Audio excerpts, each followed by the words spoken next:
The morning Quinn Vance found the letter nailed to the church door in Shoshone City, Wyoming. The summer heat was already thick enough to make a man's shirt cling to his back before breakfast was finished. He had been leading his horse to the water trough when something white caught his eye, fluttering against the weathered wood like a trapped moth. Quinn was not a man given to curiosity about other people's business, but something made him stop, made him walk those few extra steps to read what someone had posted there for all to see. The handwriting was careful, educated, the loops and lines of someone who had learned proper penmanship from a real schoolteacher. Quinn read it once, then twice, his jaw tightening with each word. Seeking safe refuge for myself and young sister. Our uncle intends to force marriage upon me to settle gambling debts. We are alone and without protection. Any Christian family willing to offer shelter, please respond to Katherine Vaughn, currently residing at the Pembroke Hotel in Laramie City. Time is of utmost urgency. We have little but our father's good name and our willingness to work. Please help us. Quinn stood there in the dust, the letter trembling slightly in his hand though there was no wind. The date at the top was from 4 days ago. 4 days this girl had been waiting, probably watching every face that came through that hotel door, hoping one of them would be her salvation. He knew about Laramie City. 3 days hard ride from Shoshone. Longer if the weather turned, or if a man was fool enough to travel the main roads where bandits liked to wait. He knew about gambling debts too, about the kind of men who thought a young woman was just another commodity to be traded, bought, or sold.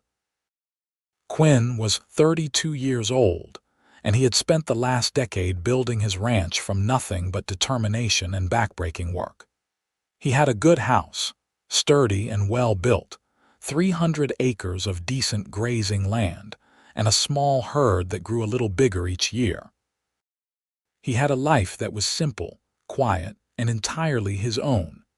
He also had a mother who had died when he was 12 because no one would help her when his father was killed by rustlers. He remembered what it felt like to be helpless, to be alone, to know that the world could be a cruel place for those without protection. Quinn folded the letter carefully and put it in his pocket. He did not go home first. He went to the general store and bought supplies for a hard ride, then to the bank where he withdrew more money than he liked to carry. By the time the sun was fully up, he was already 5 miles out of Shoshone City, his horses' hooves eating up the distance between him and Laramie. The first day passed in a blur of heat and dust. Quinn pushed his horse hard but not cruelly, stopping to water and rest when needed. He knew these lands, knew where the streams ran clear, and where a man could camp without being surprised in the night. He had been to Laramie twice before, once to buy breeding stock and once to testify at a trial for a neighbor accused of theft. That night he made camp under a stand of cottonwoods, the stars overhead so thick they looked like spilled salt. He ate jerky and hardtack, drank coffee strong enough to strip paint, and tried not to think too hard about what he was doing. This was foolishness, riding 3 days to help a woman he had never met, who might not even still be in Laramie, who might already be married off or worse. But he thought about that careful handwriting, about the desperation that must have driven someone to post such a letter in a public place. He thought about his mother's face in those last days, how fear had made her look old before her time. He would ride the 3 days. He would offer what help he could. And if she was already gone, well, at least he would know he tried. The second day was harder. The heat built until it shimmered off the ground in waves, making the horizon dance and blur. Quinn's horse began to tire, and he had to slow their pace, had to stop more often. He saw a small group of Shoshone hunters in the distance, but they did not approach and neither did he. This was their land first, before the white men came with their cattle and their claims, and Quinn had learned young that respect cost nothing. He crossed paths with a wagon train heading east, families packed tight with all their possessions, faces drawn with exhaustion and hope. The trail boss nodded to him but did not stop. Everyone had their own problems out here, their own destinations that could not wait. That night Quinn slept poorly, his mind churning. What would he say to her? What if she thought he had come for the wrong reasons, that he was just another man looking to take advantage of her desperation? He had never been good with words, had always been more comfortable with horses and cattle than with people. The third day dawned cooler, clouds building in the west that promised rain but delivered only shadow. Quinn rode through the morning and into the afternoon, and finally, as the sun began its descent, the buildings of Laramie City appeared on the horizon. It was bigger than Shoshone, more established, with proper streets and gas lamps that would light up come evening. The Pembroke Hotel stood on the main street, 2 stories of whitewashed wood with a wide front porch. Quinn's heart hammered as he dismounted, suddenly aware of how he must look, 3 days of dust and sweat coating him like a second skin. Inside, the lobby was dim and cool. A clerk stood behind the desk, a thin man with spectacles and the suspicious expression of someone who had seen too many drifters try to skip out on their bills. "I am looking for Katherine Vaughn," Quinn said, his voice rough from days of disuse. "I understand she is staying here." The clerk's eyes narrowed. "Miss Vaughn is not receiving visitors. I came about her letter, the one posted in Shoshone City." Something shifted in the clerk's expression, not quite approval but a softening. "Room 12, top of the stairs, 3rd door on the left, but mind yourself. Those ladies have had enough trouble." Quinn took the stairs 2 at a time, his spurs jingling with each step. He stood before room 12 for a long moment, gathering himself, then knocked 3 times, firm and clear. There was silence, then the sound of footsteps. A voice, young and female and tight with fear, called out, "Who is it?" "My name is Quinn Vance. I came from Shoshone City. I found your letter." More silence. Then the sound of a bolt being drawn back. The door opened just a crack, and Quinn found himself looking into the most remarkable pair of green eyes he had ever seen. She was younger than he had expected, maybe 23 or 24, with dark hair pulled back in a simple bun, and a face that would have been pretty if not for the shadows of exhaustion and fear beneath her eyes. She wore a dress that had once been fine but was now worn at the cuffs and collar. Behind her, Quinn could see a smaller figure, a girl of perhaps 15, watching with wide eyes. "You came," Katherine Vaughn said, and her voice cracked on the words. "You actually came." "I did. I rode 3 days to get here." She opened the door wider, and he could see her hands were shaking.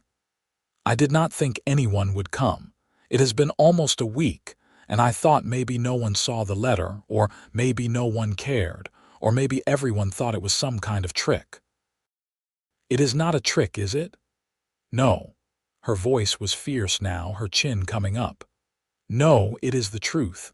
Our uncle, Frank Vaughn, he has been drinking and gambling for months since our father died.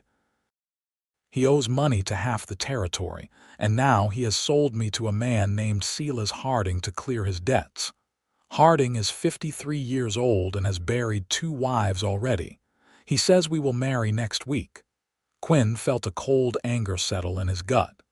"And your sister, Margaret, she is 15. Our uncle says once I am married, she will be sent to work in a boarding house in Denver, but I know what kind of boarding house he means." The girl, Margaret, made a small sound, and Katherine turned to put an arm around her. "I posted letters in 4 different towns, as many as I could afford to have delivered. Yours is the first response I have received. Do you have anywhere else to go? Any other family?" "No one. Our mother's people are all back east, and we do not have the money for train fare. Our father's family is just Uncle Frank, and he has made it clear we are burdens he wants rid of." Quinn took a breath. He had ridden 3 days thinking about what he would say, and now all those practiced words evaporated. What came out was simple, direct, the only truth that mattered. "Come home with me." Katherine stared at him. "What? Come home with me? I have a ranch outside Shoshone City. It is not much, but it is mine, paid for free and clear. I have a house with 3 bedrooms, good land, enough to support a family. You would be safe there, both of you. You do not even know us. I know you are desperate enough to post a letter begging for help from strangers. I know you are brave enough to try to protect your sister. That is enough. Why would you do this?" Her voice was suspicious now, guarded. "What do you want from us?" It was a fair question, and Quinn met her eyes steadily. "I want to help. My mother died when I was young because no one would help her when she needed it. I swore then that if I ever had the means, I would not turn away from someone in need. As for what I want from you, nothing you do not want to give. You can work in the house if you like, or you can just rest and recover. Your sister can too. No one will force you to do anything. You will be safe, and you will be free to leave whenever you choose." Katherine's eyes filled with tears, and she blinked them back furiously. "You are offering us charity. I am offering you a home. We do not even know you. You could be worse than Silas Harding for all we know. You could, but I am not. And you know you do not have any other options, or you would not have posted that letter." It was harsh, but it was true, and he saw the moment she acknowledged it. Her shoulders sagged slightly, and she looked at her sister, then back at him. "If we come with you, we pay our way. I can cook, clean, mend, keep house. Margaret is good with sewing and animals. We will not be charity cases. Fine, you can keep house, and I will pay you fair wages for it. We do not need wages. Room and board is enough. You will take wages, or you will not come. A woman should have her own money." That seemed to surprise her. She studied him for a long moment, and Quinn stood still under her scrutiny, letting her look her fill. He knew what she would see. A tall man, lean and weathered, with brown hair and hazel eyes and the kind of scars that came from honest work. He was not handsome, but he was not cruel-looking either, and he hoped that counted for something. "When would we leave?" she asked finally. "Tomorrow morning, first light. I need to rest my horse tonight, and you will need time to pack whatever you are bringing. But we should leave early. Is your uncle here in Laramie? He is staying with Silas Harding on the east side of town. Then we leave before the town is awake. If they do not know you are gone until we have a good head start, they will have a harder time following. They will come after us. Maybe. But by the time they figure out where you went, we will be on my land, and I will have a legal right to tell them to leave. If they push, we will go to the sheriff. You are over 21, yes? 24. Then no one can force you to marry anyone. Your sister is a minor, but as her sister, you have more right to her guardianship than a drunken uncle. We will make it legal if we have to." Katherine looked at Margaret again, and some silent communication passed between them. Then she nodded, once sharp and decisive. "We will come. And thank you, Mr. Vance. I do not know how we will ever repay you. You do not need to repay me, just be ready at first light." He turned to go, then stopped. "Miss Vaughn, pack light. We will be riding hard, and the more you carry, the slower we will be. We do not have much anyway." There was something in her voice, a mixture of shame and defiance, that made Quinn's chest tight. "Then it should be easy to pack. I will be here with the sun." That night Quinn slept in the stable with his horse, not trusting a hotel bed when he needed to be alert and ready to move. He woke before dawn, his body stiff from sleeping on straw, and saddled his horse by the light of a single lantern. He had bought 2 more horses the evening before, decent riding stock, using most of the money he had brought. They would be missed at his ranch, but they were necessary. The sky was just beginning to gray when he led the 3 horses to the front of the Pembroke Hotel. Katherine and Margaret were already waiting on the porch, 2 small bags at their feet. In the dim light, Quinn could see that Katherine had changed into a riding skirt and a practical blouse, her hair braided and pinned close to her head. Margaret wore similar clothing and both looked pale but determined. "You ready?" Quinn asked quietly. "We are ready." He helped them mount, adjusting stirrups and checking cinches, then swung up onto his own horse. They rode out of Laramie as the first rays of sun broke over the horizon, 3 figures moving quickly through streets that were still mostly empty. They were a mile out of town when Quinn heard the shout behind them. He turned in his saddle and saw 2 men on horseback, moving fast. One was older, thick around the middle with a red face even at this distance. The other was leaner, harder, sitting his horse with the confidence of someone who spent a lot of time in the saddle. "That is Uncle Frank," Katherine said, her voice tight.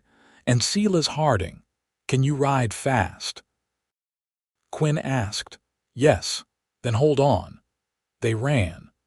The horses stretched out, hooves pounding against the dirt, and Quinn kept glancing back to make sure both women were keeping up.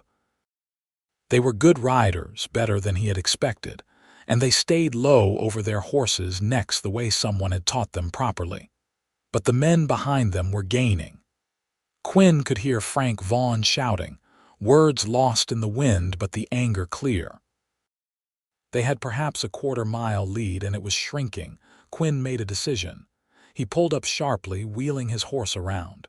"Keep going," he shouted to Katherine. "Follow the trail north. Do not stop until you reach the creek with the cottonwoods. Wait for me there." "What are you doing?" Katherine's face was white. "Buying you time." "Go." She hesitated just a moment, then kicked her horse forward. Margaret followed, and Quinn watched them race away before turning to face the 2 men thundering toward him. They pulled up in a cloud of dust, their horses blowing and stamping. Frank Vaughn was indeed red-faced, with small eyes and the bloated look of a man who drank more than he worked. Silas Harding was worse, his face lean and mean, with cold eyes that looked Katherine's uncle up and down and clearly found him wanting. "Who the hell are you?" Frank demanded. "Name is Quinn Vance. I am taking the ladies to safety. Those are my nieces. You have no right to them. Katherine Vaughn is 24 years old. She has every right to go where she pleases. She has promised to Mr. Harding here. We have an agreement." "An agreement she did not consent to. That makes it worth nothing." Silas Harding spoke for the first time, his voice surprisingly soft. "You are making a mistake, friend. The girl is mine. I paid good money for her. She is not property to be bought and sold." "Everything is property if you know how to negotiate." Quinn felt his anger rising, but he kept his voice level. "You have no legal claim to her. If you try to force her, I will take it to the law." Frank laughed, a bitter sound. "The law does not care about ungrateful girls running away from their family obligations. It cares about forced marriage, and it cares about a minor being sold into prostitution." That shut Frank up, his face going even redder. Harding's eyes narrowed. "That is a serious accusation." "It is the truth. You were planning to send the younger girl to a brothel in Denver. Do not bother denying it. You cannot prove any of this." "Maybe not. But I can make enough noise that you will have to explain yourself to a lot of people. Men like you depend on staying quiet, staying hidden." "I can make sure you do not stay hidden." For a long moment, no one moved. Then Harding smiled, and it was not a pleasant expression. "You think you can protect them. You think you are some kind of hero. I think I am a man who will not stand by and watch women be abused. Noble." "Stupid, but noble." Harding looked at Frank. "This is not worth the trouble. I will find another girl. You still owe me money," Frank sputtered, "but our agreement is void. I am not interested in a woman who has to be dragged to the altar. Too much trouble." He turned back to Quinn. "But you should know, friend, that you have made yourself some enemies today.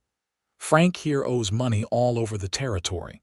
Some of those people might decide to take it out on you, seeing as how you stole their collateral."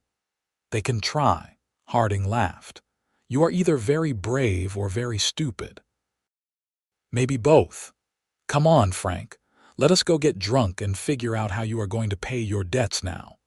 They turned their horses and rode back toward Laramie, and Quinn sat for a long moment, his heart still pounding.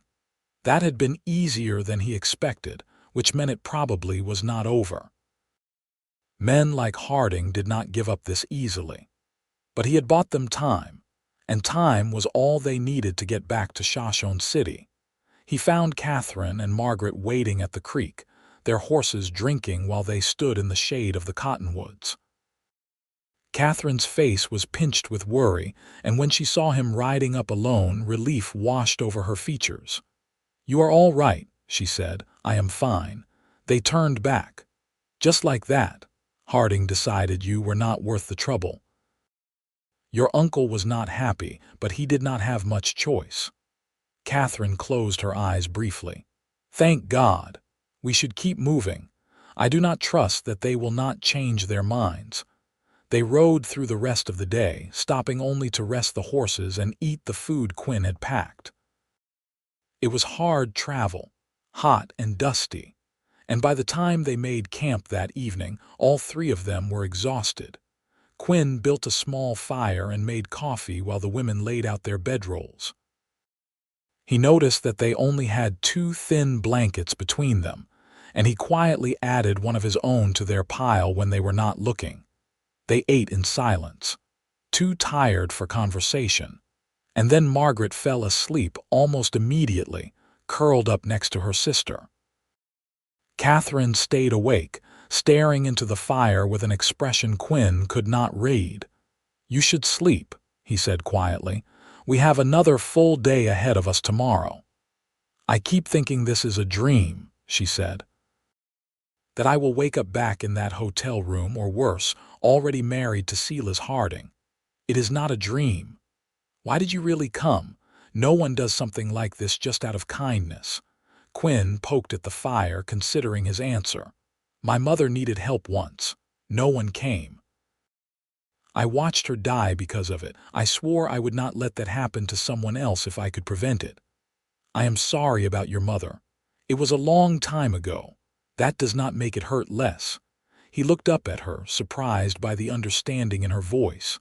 "No, it does not." They were quiet for a moment, and then Katherine said, "I do not know what we are going to do. I do not know how to run a ranch or keep house in the middle of nowhere. I grew up in St. Louis.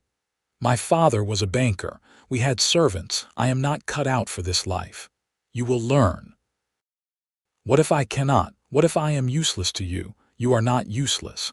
You are smart enough to know when you needed help and brave enough to ask for it. That counts for more than knowing how to cook or clean."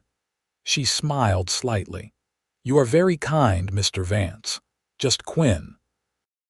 "And I am not kind, I am practical." "No, you are kind. You just do not want to admit it." He did not know what to say to that, so he said nothing. They sat in companionable silence until Katherine's eyes began to droop, and then Quinn stood and stretched. "Get some sleep. I will keep watch." "You need to sleep too." "I will sleep later. Go on."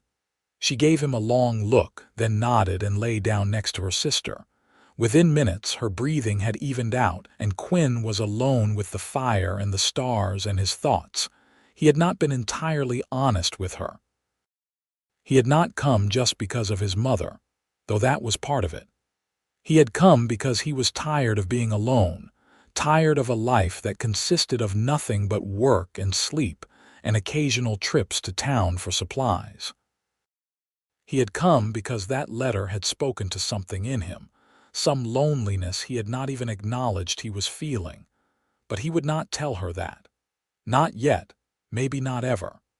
She had enough to deal with without worrying that she owed him something more than housekeeping. The next day passed much like the first, hard riding broken up by brief rests. They saw other travelers on the trail, but no one bothered them, and by evening they were within a few hours of Shoshone City. Quinn decided to push on through the dusk. He wanted to get home, wanted to have Katherine and Margaret safely on his land before he let himself relax. So they rode through the twilight, watching the stars come out one by one, and when they finally topped the last rise and Quinn could see his ranch spread out below them in the moonlight, he felt a rush of relief so strong it almost made him dizzy. "That is it," he said. "That is home." Katherine looked down at the small house and the outbuildings, at the corrals and the fields stretching away into the darkness. "It is beautiful," she said, and there was wonder in her voice. "It is home," Quinn repeated, and this time it felt like truth. They rode down the slope and into the yard, and Quinn dismounted stiffly, his body aching from 3 days in the saddle. He helped Katherine and Margaret down, then led the horses to the barn to unsaddle and feed them while the women waited by the house. When he came back, they were standing close together, looking uncertain. Quinn climbed the porch steps and opened the door, then stood aside. "Welcome home," he said. Katherine met his eyes and something passed between them, some acknowledgement of what this moment meant. Then she stepped over the threshold, Margaret right behind her, and Quinn followed them in and closed the door on the night.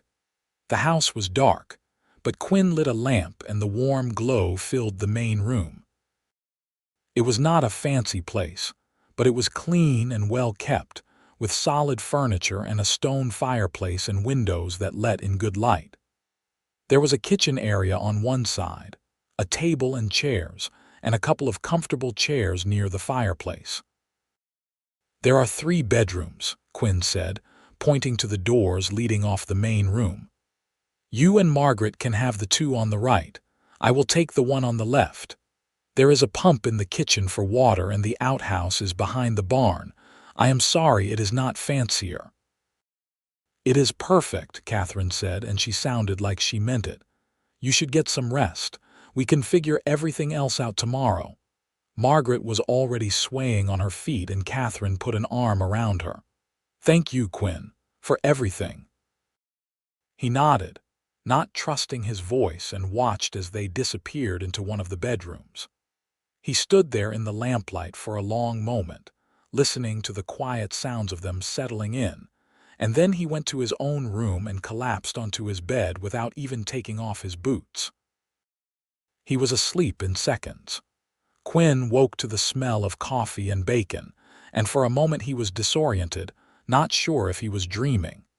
Then he remembered, and he got up quickly, pulling off his dusty clothes and washing his face and hands in the basin before going out to the main room. Katherine was at the stove, her hair tied back with a ribbon, an apron wrapped around her waist. She looked up when he came in and smiled, and Quinn felt something shift in his chest. "Good morning," she said. "I hope you do not mind that I started breakfast. I woke early and could not get back to sleep." "I do not mind at all. It smells wonderful. It is just bacon and eggs and biscuits, nothing fancy." "It is more than I usually manage," she laughed, and it was a good sound, light and genuine. "I find that hard to believe. You seem very capable." "I am capable of making coffee and burning meat. That is about it." They ate together, Margaret joining them halfway through, and Quinn found himself enjoying the company more than he had expected. It had been so long since he had shared a meal with anyone, since his house had felt like more than just a place to sleep between work. After breakfast, he showed them around the property, explaining how the ranch worked and what needed to be done each day. Katherine and Margaret listened intently, asking questions, and Quinn realized that they were serious about pulling their weight. Over the next few weeks, they settled into a routine. Katherine took over the cooking and the house, and true to her word, she was good at it. The meals improved dramatically, and the house took on a lived-in feeling that Quinn had not realized it was missing. Margaret helped with the garden and the chickens, and in the evenings, she would sit on the porch and mend clothes or read from the few books Quinn had. Quinn found himself watching Katherine when he thought she was not looking. She was beautiful, he had known that from the first moment, but it was more than that. She was strong and capable and funny, and she had a way of making even the hardest days feel lighter. When she laughed, he found himself smiling. When she was worried, he wanted to fix whatever was wrong. He tried to ignore these feelings. He had offered her sanctuary, not courtship. The last thing she needed was him complicating things with his own selfish wants. But it was getting harder to ignore. One evening, about a month after they had arrived, Quinn was fixing a section of fence when Katherine came out to where he was working. She was carrying a jar of water and a cloth, and she handed them to him without a word. "Thank you," he said, drinking deeply. "You work too hard," she said. "The work needs doing. You could hire help. You can afford it, I think. Maybe. I am used to doing things myself." She was quiet for a moment, watching him work. Then she said, "Can I ask you something?" "Of course." "Have you ever been married?" The question surprised him. "No, I came close once when I was younger, but she decided ranch life was not for her. She married a merchant in town instead." "Were you heartbroken?" "At the time, I thought I was. Now I think I was more relieved than anything. We would not have been happy together." "Why not?" "She wanted things I could not give her. Security, stability, a life that was easy and predictable. Ranch life is none of those things." "No, I suppose it is not." Katherine looked out over the fields, her expression thoughtful. "I think I am starting to understand that. Having regrets. No, not at all. I have never felt safer than I do here." Something in the way she said it made Quinn stop working. He looked at her, really looked at her, and saw that her eyes were bright with emotion. "Katherine, I should get back to the house. Dinner will not make itself." She turned and walked away quickly, and Quinn watched her go, his chest tight. That night, after Margaret had gone to bed, Katherine and Quinn sat on the porch together. It had become a habit, these evening conversations. They would talk about the day, about plans for the ranch, about nothing in particular. Sometimes they would sit in comfortable silence, just enjoying the cool air and the sound of the crickets. Tonight, Katherine was quiet, and Quinn could sense something was on her mind. "What is it?" he asked finally. "I received a letter today from my uncle." Quinn went very still. "What did it say?" "That he has paid off his debts, that Silas Harding has moved on, that I should come home, that all is forgiven." "What did you say?" "I have not responded yet. I wanted to talk to you first." "What do you want to do?" She was quiet for a long moment. "I do not trust him. I think he only wants us to come back because he needs money again, and he thinks he can sell us to someone else. But I also feel guilty. He is family, the only family we have left besides each other. Family does not sell their own to pay gambling debts." "I know, but it is complicated." Quinn turned to face her. "Katherine, you do not owe him anything. He failed you when you needed him most. You do not have to go back just because he says he has changed. People like that do not change." "What if I am wrong? What if he really does want to make amends? Then he can come here and make them, but you do not go to him. Not alone, not vulnerable." She looked at him, and in the lamplight spilling from the house, her eyes were very green. "You would let him come here?" "If it was what you wanted, yes, but I would be there. I would make sure you were safe." "Why do you care so much?" she asked, her voice barely above a whisper. "Because Quinn stopped, the words catching in his throat. "Because he what?" "Because he had fallen in love with her somewhere between Laramie and Shoshone, between burnt coffee and shared smiles, and the way she hummed while she worked. Because the thought of her leaving made him feel like he was being torn in half." "Because you are under my protection," he finished, and it was both true and completely inadequate. Katherine looked at him for a long moment, and he thought he saw disappointment flicker across her face. But then she smiled, small and sad. "You are a good man, Quinn Vance." "I try to be." She stood, brushing off her skirt. "I am going to write to my uncle and tell him I am not coming back. You are right. I do not owe him anything. If you ever change your mind, I will not. This is my home now, if you will have us. Of course I will have you, for as long as you want to stay." She smiled again, and this time it was genuine. "Then I suppose we are staying." She went inside, and Quinn sat on the porch for a long time, staring out at the darkness. He had nearly told her. He had nearly ruined everything by being honest about his feelings. He had to be more careful. He could not risk scaring her away. But God, it was getting harder to hide. The summer faded into autumn, and the ranch flourished under Katherine's care. She had turned out to be a natural homemaker, and Margaret had a gift with animals that Quinn had never seen before. The chickens followed her around like she was their mother, and the horses all gentled at her touch. Quinn found himself falling more in love with Katherine every day. The way she sang while she cooked. The way she challenged him when she thought he was being stubborn. The way she looked in the morning light, sleep soft and beautiful. It was torture and joy all mixed together, and he did not know how much longer he could stand it. One day in late September, Quinn was working in the barn when he heard horses approaching. He stepped out to see 3 men riding up to the house. He recognized the lead rider immediately, and his blood ran cold. Frank Vaughn. Quinn walked quickly to the house, arriving just as the men dismounted. Katherine had come out onto the porch, Margaret behind her, and both women looked pale.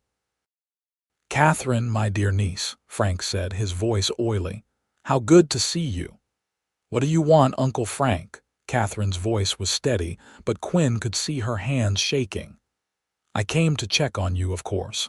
I got your letter, and I wanted to see for myself that you were truly all right." "I am fine. You can leave now." "Now, is that any way to greet family, and who is this?" Frank looked at Quinn with false friendliness. "You must be Mr. Vance. We met briefly on the road from Laramie." "I remember," Quinn said. "And Miss Vaughn asked you to leave. I suggest you do so." "Not very hospitable, are you? I rode all this way, and you would not even offer a man a drink of water. You can get water from the trough. Then you can go." One of the other men, a hard-looking character with a scar on his face, stepped forward. "Now that is just rude." "I do not care," Quinn said. "This is my land, and you are not welcome here." Frank held up his hands in a placating gesture. "No need for hostility. I just want to talk to my nieces. Privately." "No," Katherine said. "Anything you have to say, you can say in front of Quinn." Frank's false friendliness slipped. "You have no right to refuse me. I am your guardian." "I am 24 years old. You are not my guardian." "I am Margaret's guardian, only because there was no one else. I am contesting that with a lawyer in town." That was news to Quinn, but he kept his face neutral. Frank's face reddened. "You ungrateful little..." "Careful," Quinn said quietly. "You are on my land. I have every right to remove you by force if necessary." The scarred man laughed. "You and what army?" Quinn did not move, did not blink. "I do not need an army, just a rifle, and I am a very good shot." There was a long, tense moment. Then Frank smiled, and it was an ugly expression. "This is not over, Katherine. You owe me.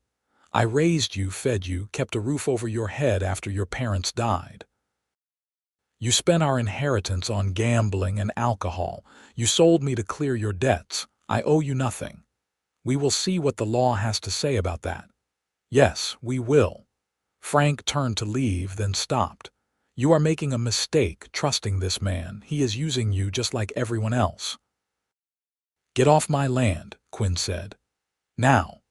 The 3 men mounted their horses and rode away, but not before the scarred man looked back with an expression that promised trouble. Quinn watched until they were out of sight, then turned to Katherine. "You are getting a lawyer?" he asked. I went into town last week while you were working on the south pasture. I met with a lawyer named Mr. Peterson.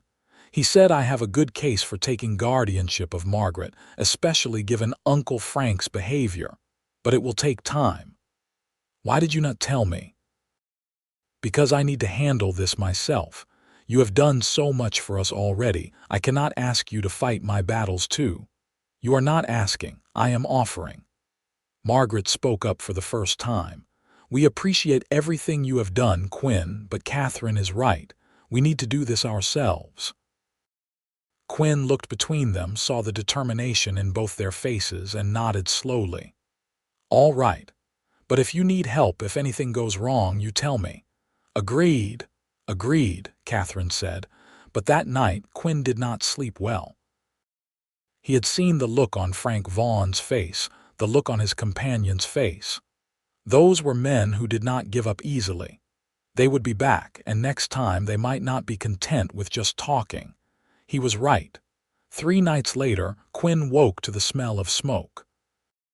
He was up and moving before he was fully conscious, pulling on his pants and boots and running for the door.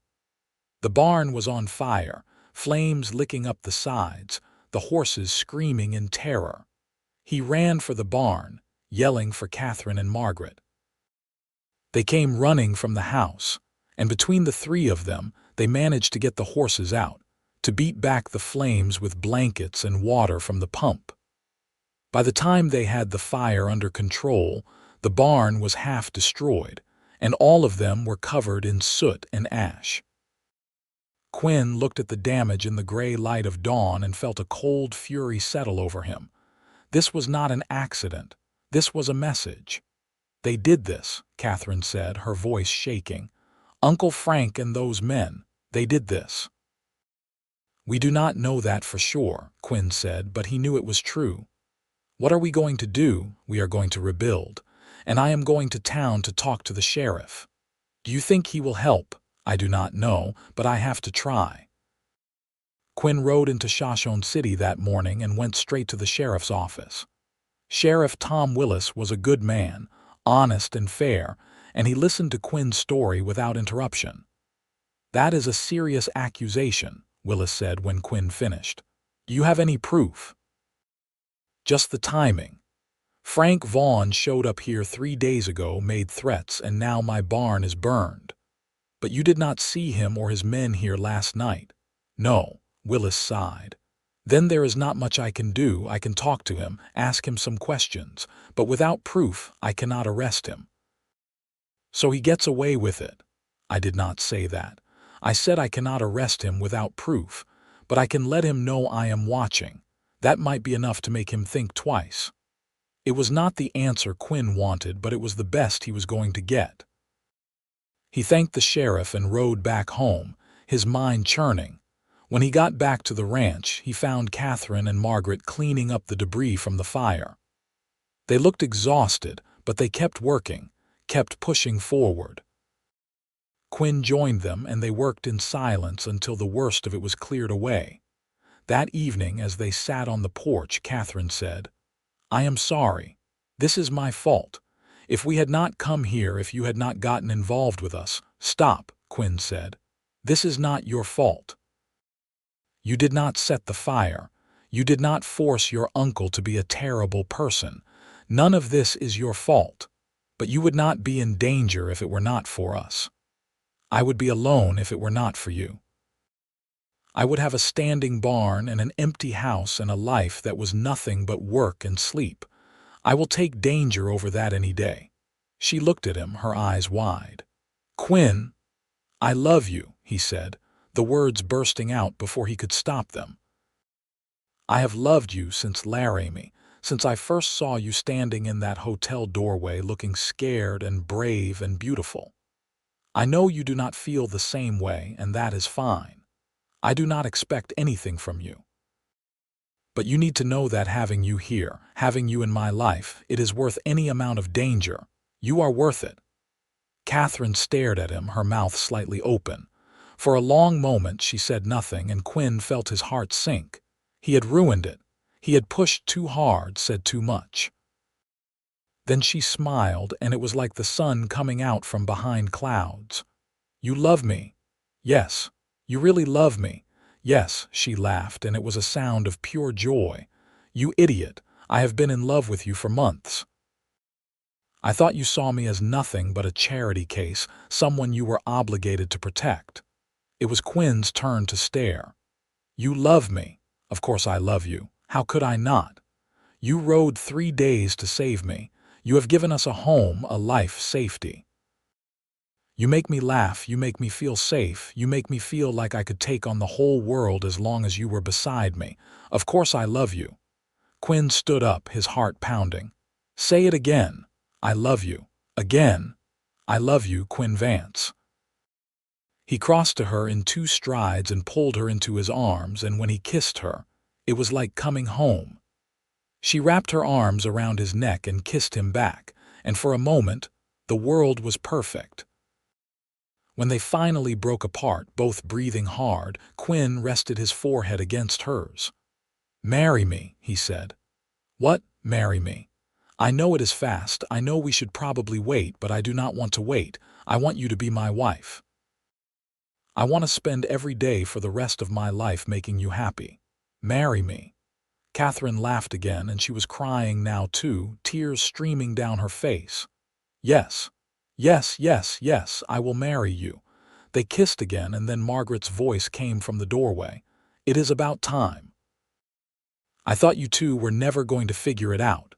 They broke apart, both blushing, to see Margaret standing there with her arms crossed and a knowing smile on her face. "How long have you been standing there?" Katherine asked. "Long enough.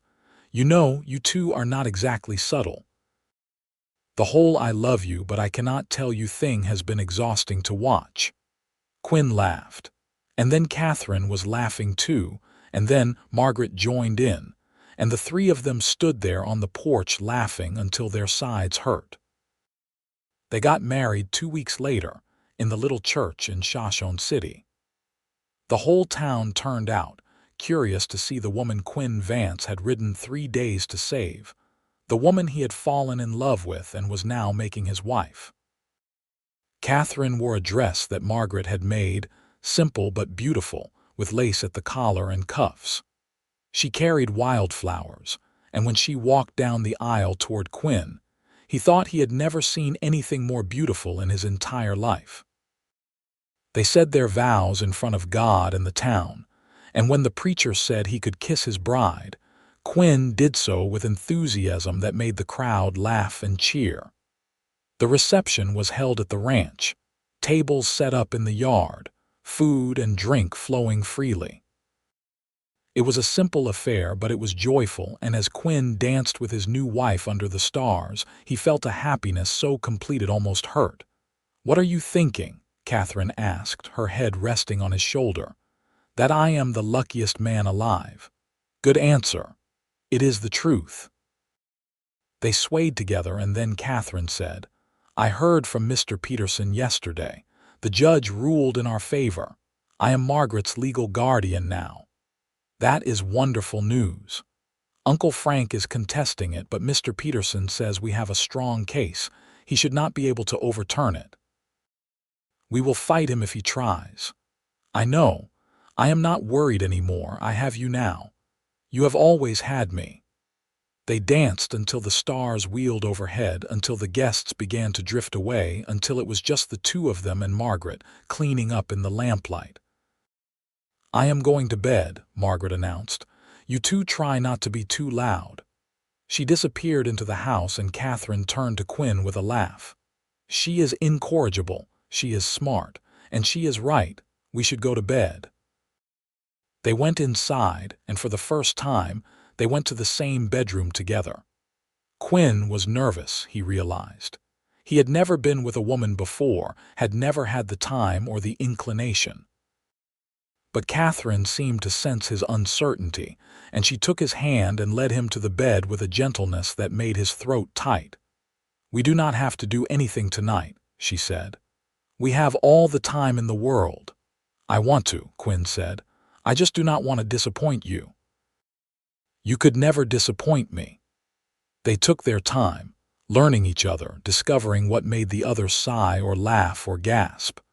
And when they finally came together, it was with a tenderness that made Katherine cry and Quinn hold her like she was something precious and fragile. Afterward they lay tangled together, her head on his chest, his hand stroking her hair. "I love you," she said sleepily. "I love you too, so much. What do you think our life will be like? Happy, I think. Hard sometimes, but happy."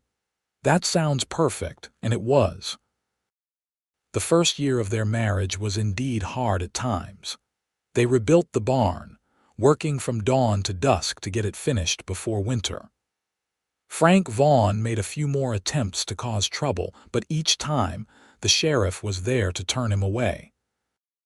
Eventually, he gave up and left the territory, heading east to try his luck somewhere else. Margaret thrived under Katherine's guardianship, growing into a confident young woman. She helped on the ranch and took classes with the schoolteacher in town, determined to get a proper education. Katherine and Quinn grew closer with each passing day. They learned the rhythms of each other's lives, the small habits and preferences that make a life together. They had fights, of course, about money or work or 100 other small things.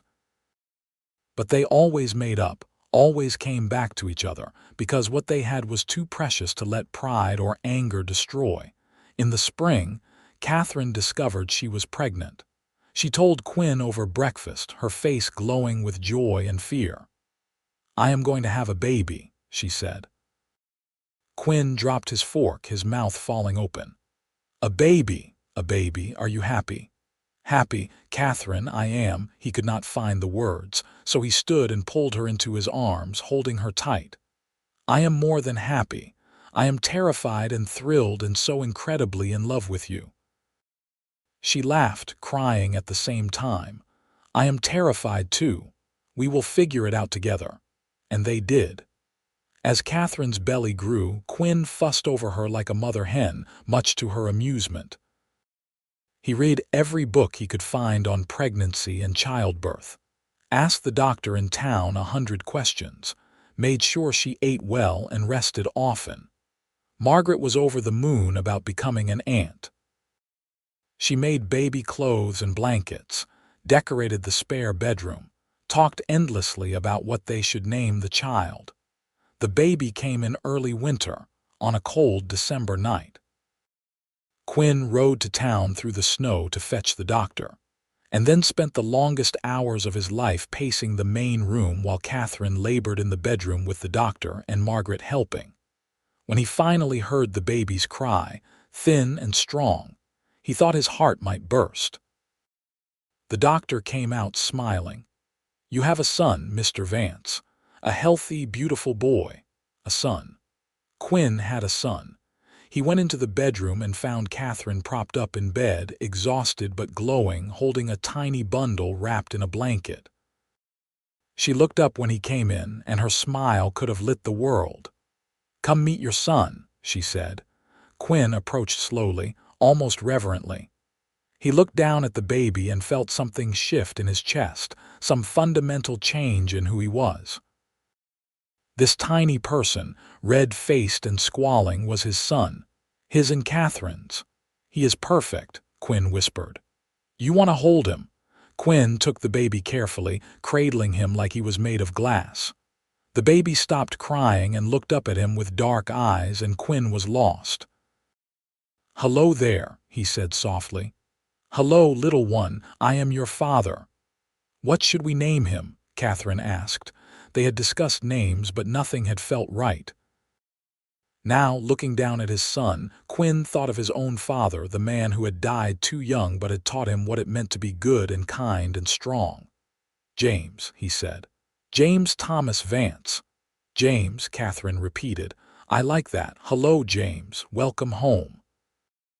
They sat together, the three of them, as the snow fell outside and the fire crackled in the hearth. Margaret came in to coo over her nephew, and they laughed and cried and marveled at the tiny miracle they had been given. The years passed, and they were good years. James grew into a sturdy, curious boy with his mother's green eyes and his father's stubborn streak. 2 years after James was born, Katherine gave birth to a daughter they named Emma Rose, who was all sunshine and laughter from the moment she arrived. Margaret eventually married a young rancher from the next territory over, a good man who loved her fiercely. They had their own ranch, their own children, but they visited often, and the two families remained close. The ranch prospered under Quinn's care. He hired hands to help with the work, and the herd grew from a few dozen head to several hundred. They were never wealthy, but they were comfortable and, more importantly, they were happy. Katherine became a pillar of the community, organizing church socials and helping new families settle in the territory. She was known for her kindness and her fierce protection of those she loved. People said Quinn Vance was lucky to have found her, and he never disagreed. On their 10th anniversary, Quinn took Katherine back to the spot where they had camped on the way back from Laramie, the stand of cottonwoods by the creek. They left the children with Margaret for the night and rode out together as the sun was setting. They made camp just like they had that first time, though now they had better equipment and more experience. They sat by the fire, holding hands, and watched the stars come out. "You remember that night?" Quinn asked. "When we camped here for the first time?" "Of course I remember. I thought you were insane, risking your life for a stranger. You thought I was kind. I thought you were both. I still do. Do you ever regret it? Coming with me, marrying me, staying here?" Katherine turned to look at him, and in the firelight she was as beautiful as the day he first saw her. "Not for a single second. You saved my life, Quinn. You gave me a home, a family, a future. How could I ever regret that?" "I did not save your life. You saved your own life. I just gave you a place to land. Then we saved each other." Quinn leaned over and kissed her, soft and sweet. "I love you, Katherine Vance. I love you too, Quinn Vance, for the rest of my life and beyond." They stayed up late that night, talking about everything and nothing, remembering the journey that had brought them together. And when they finally lay down to sleep, wrapped in each other's arms under the stars, Quinn thought about how one letter, one decision to ride 3 days had changed everything. He thought about the woman who had been desperate enough to post that letter, and the man who had been lonely enough to answer it. He thought about how easily it all could have gone wrong, how many chances they had had to miss each other entirely. But they had not missed each other.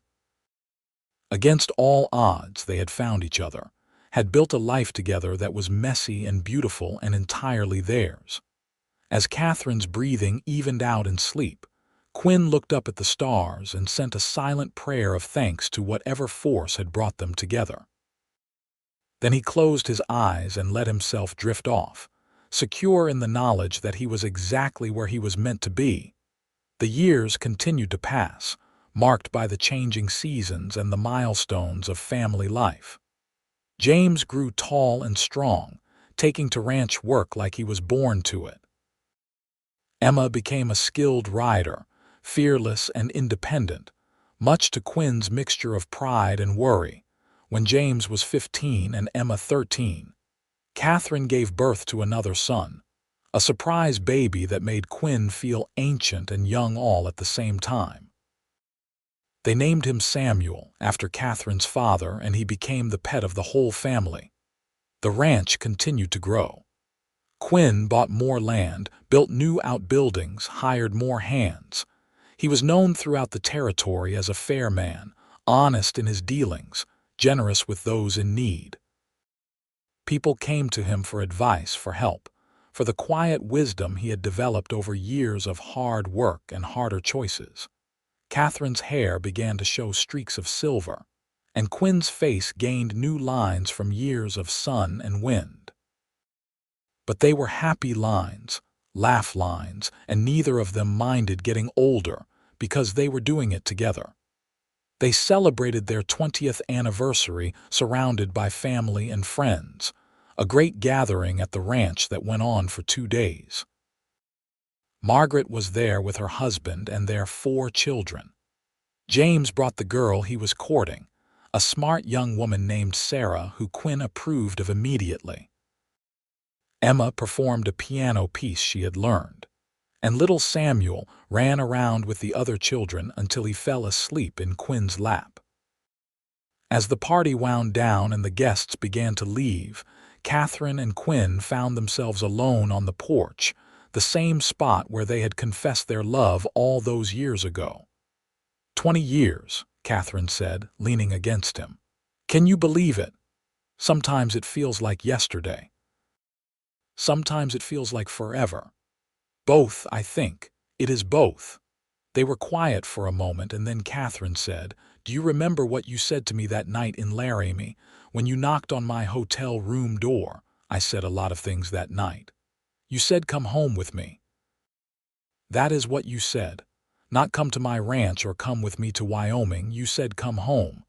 Quinn thought back, trying to remember. She was right. Those had been his exact words. "I suppose I did." "Why do you think you said that? Instead of anything else?" He considered the question. "I think because even then, before I knew you, before I knew what we would become, I knew that home was not a place. It was a person. And I was offering you that person, that home, even if I did not fully understand it yet." Katherine's eyes filled with tears. "That is the most romantic thing you have ever said to me. It is the truth. I know. That is why it is romantic." She kissed him, and even after 20 years it still made his heart race. As they sat there in the gathering dark, Quinn thought about the journey they had taken together. The 3 days he had ridden to find her, the desperate letter she had posted, the moment he had looked into her green eyes and known, somehow, that his life was about to change forever. He thought about all the things that had happened since then, the good and the bad, the joys and the sorrows. The barn burning and the babies being born, the fights and the make-ups, the long days of work and the quiet evenings of contentment. He thought about how love was not just a feeling but a choice, made over and over again, day after day, year after year. The choice to stay, to work, to forgive, to try again. The choice to build a life together even when it was hard, even when it would have been easier to walk away. And he thought about how grateful he was, how impossibly, incredibly grateful that Katherine had made that same choice. That she had come home with him that day and every day since. The years continued to roll by like a river, steady and sure. James married his Sarah and built a house on the far side of the ranch, starting his own family. They had 3 children in quick succession, 2 boys and a girl, and Quinn found that being a grandfather was somehow even better than being a father. Emma surprised everyone by announcing she wanted to be a doctor. It was an unusual choice for a woman, but Quinn and Katherine supported her fully. She went east to study, writing home regularly with tales of her studies and her life in the big city. When she came back 5 years later, she opened a practice in Shoshone City and quickly became beloved for her skill and her compassion. Samuel grew up to be the scholar of the family, more interested in books than cattle. He became a teacher, taking over the schoolhouse in town, and Quinn could not have been more proud. Margaret's husband passed away when she was 52, killed in a riding accident, and she came to live with Quinn and Katherine. It was good to have her back, the 3 of them together again, just like in those early days. They spent their evenings talking, remembering, laughing at old stories and making new memories. When Quinn turned 60, the whole family threw him a party that lasted 3 days. His children were there and his grandchildren, and what felt like half the territory. People made speeches about his generosity, his fairness, his kindness. Quinn was embarrassed by all the attention, but Katherine just smiled and squeezed his hand. "Let them celebrate you," she whispered. "You deserve it." That night, after everyone had gone to bed, Quinn and Katherine walked out to the fields. It was a clear night, the stars brilliant overhead, and Quinn could see the fence lines he had built, the barn he had rebuilt, the house where his family slept safely. "I never imagined this," he said. "When I was young, working myself to exhaustion to keep this place going, I never imagined I would have all this. A wife I love, children, grandchildren, a life that is full and good." "You built it," Katherine said. "Through hard work and stubbornness and sheer determination, you built this life." "We built it, you and me together." "Yes, we did." They stood there for a long time, holding hands, looking out over the land that had been their home for so many years. And Quinn thought about that letter, the one he had found nailed to a church door on a hot summer morning. He thought about how he had not hesitated, had not questioned, had just saddled his horse and ridden 3 days because something told him it was the right thing to do. It had been the right thing to do. It had been the best thing he ever did. As they walked back to the house, Katherine said, "Do you think the children know how much we love them?" "I think so. But we should tell them again just to be sure." "And the grandchildren? Them too, and Samuel and Margaret? Everyone. We should tell everyone." Katherine laughed. "You have gotten sentimental in your old age." "I have always been sentimental. I am just not as good at hiding it anymore."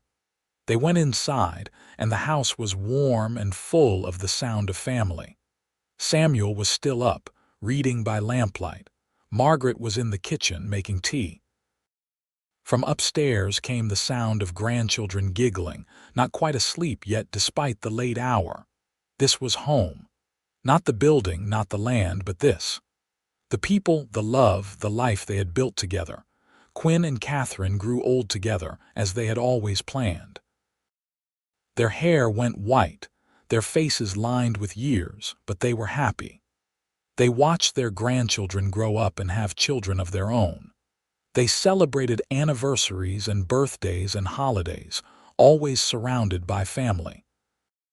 When Quinn was 75, he had a bout of illness that scared everyone. He recovered, but it was clear he was slowing down. He handed over the day-to-day running of the ranch to James, though he still walked the property every day, checking on things, making sure all was well. Katherine's eyes began to fail, and she could no longer do the fine sewing she had always loved. But she could still cook, and her kitchen was still the heart of the home, always full of good smells and laughter. On their 50th anniversary, the family organized another huge celebration. There were speeches and toasts, and a cake so big it took 3 people to carry it. But Quinn's favorite part was at the end of the night, when it was just him and Katherine alone on the porch, right where they had always loved to sit. 50 years, Katherine said, shaking her head. "Who would have thought I would have? I knew from the moment I saw you that you were it for me. You did not even know me. I knew enough. I knew you were brave and strong and worth riding 3 days to find. You were crazy, you know that, right? Completely insane, probably. But it worked out pretty well." Katherine laughed, and then she was crying, and then Quinn was crying too, both of them overwhelmed by the weight of all these years, all this love, all this life they had shared. "I would do it all again," Katherine said through her tears. "Every hard moment, every scary day, every time I thought we would not make it, I would do it all again just to end up here with you." "Me too," Quinn said. "Me too, my love." They sat there until the stars came out, holding hands just like they had on that first night by the cottonwood trees. And when they finally went inside, they did so together, just as they had done everything for 50 years. Quinn Vance passed away peacefully in his sleep at the age of 78, with Katherine beside him in the bed they had shared for over half a century. He went to bed one night and simply did not wake up, slipping away so quietly that Katherine did not realize he was gone until morning. The funeral was enormous. People came from all over the territory to pay their respects to the man who had been so generous, so kind, so steadfast. They told stories about him, about his fairness and his wisdom and his gentle humor. They talked about how he had helped them when times were hard, how he had always had a kind word and a helping hand. But it was Catherine's words that everyone remembered. She stood at the graveside, her children supporting her, and spoke clearly despite her grief. "My husband once told me that home was not a place, but a person," she said. "He was my home for 52 years. He rode 3 days to save me when I was desperate and alone, and then he spent the rest of his life making sure I never felt that way again. He gave me a home, a family, a life I could never have imagined. He was the best man I have ever known, and I will love him until my last breath and beyond." There was not a dry eye in the crowd. Katherine lived for 3 more years after Quinn died. She stayed in the house they had built together, surrounded by children and grandchildren and great-grandchildren. She told stories about Quinn, keeping his memory alive, making sure the youngest generations knew about the man who had built this family through sheer determination and love. She passed away on a spring morning, sitting in the chair on the porch where she and Quinn had spent so many evenings. Margaret found her there, a smile on her face, looking out at the field she had loved. They buried her next to Quinn, under a large oak tree that provided shade in summer and shelter in winter.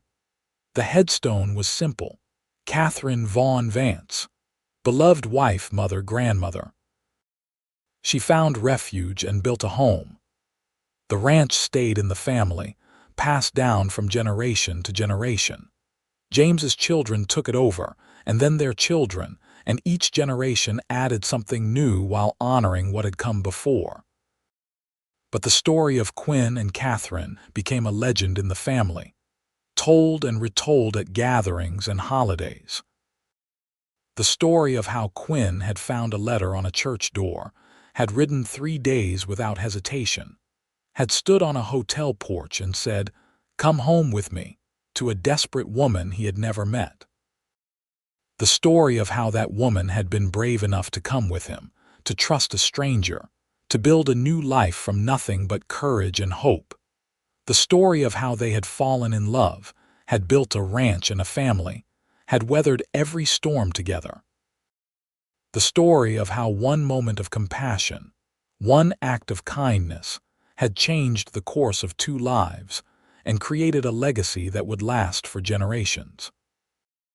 And on quiet evenings, when the work was done and the family gathered on the porch of the old house, they could almost feel Quinn and Katherine there with them. Could almost hear Katherine's laugh and Quinn's steady voice. Could almost sense the love that had built this place, this family, this home. The letter that Katherine had written, seeking refuge, was framed and hung in the main room of the house. Below it was another frame, containing a note Quinn had written to Katherine on their 50th anniversary. It was simple, just a few lines in his careful handwriting. "My dearest Katherine, 50 years ago, I rode 3 days to find you. I would ride 3,000 days and more just to have one more moment with you. You are my home, my heart, my everything. All my love, always and forever." Quinn, it was a reminder, passed down through the generations, of what love really meant. Not grand gestures or perfect moments, but the daily choice to show up, to stay, to build something together that would outlast you both. It was a reminder that sometimes the best things in life come from taking a chance on a stranger, from choosing compassion over convenience, from being brave enough to answer a cry for help. It was a reminder that home is not a place you find, but a place you build day by day, choice by choice, with the person you love. And it was a reminder that the best love stories are not about destiny or fate, but about 2 imperfect people who choose each other, who work for each other, who build a life together that is messy and beautiful and entirely their own. The ranch still stands today, a testament to Quinn and Katherine Vance, to the love they built and the legacy they left behind. And if you ever find yourself in Shoshone City, Wyoming, and you ask the locals about the Vance family, they will smile and tell you the story. The story of the cowboy who found a letter seeking refuge, who rode 3 days without hesitation, who stood on a hotel porch and said, "Come home with me." The story of the woman who was brave enough to come with him, to trust him, to build a life with him. The story of how that one moment of courage changed everything, creating a love that would echo through generations, a family that would thrive, a home that would endure. And if you listen closely, on quiet evenings when the stars are bright and the wind whispers through the cottonwood trees, you might just hear the sound of laughter carried on the breeze, the ghost of two people who loved each other so completely that their love became eternal, becoming part of the land itself, woven into the very fabric of the place they called home.